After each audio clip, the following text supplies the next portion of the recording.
નમસ્કાર મિત્રો, અમારી એપીટી ગુજરાતી ચેનલમાં તમારું સ્વાગત છે। અત્યારે હાલની સૌથી મોટી અને દુઃખદ ખબર સામે આવી રહી છે। ત્રીજા માળેથી પટકાતા મજૂરનું મોત। તો આની વિગતવાર વાત કરવામાં આવે તો સુરતના રાંદેર વિસ્તારમાં બાબા ગેટ પાસે બાંધકામ સાઇટ પર ત્રીજા માળેથી પડી જતા શ્રમિક હરિમોહનનું મોત।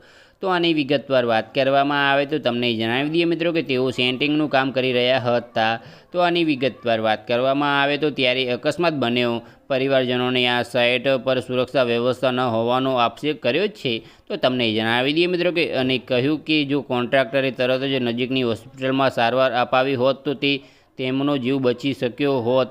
તો આની વિગતવાર વાત કરવામાં આવે તો આ ઘટનાએ બાંધકામ સાઇટ પરની સુરક્ષા બાબતે પ્રશ્નો ઊભા કર્યા છે। તો બસ આજ માટે આટલું જ, અને મારી યુટ્યુબ ચેનલ પર નવા હોય તો લાઇક, શેર અને સબસ્ક્રાઈબ કરી દેજો। ધન્યવાદ।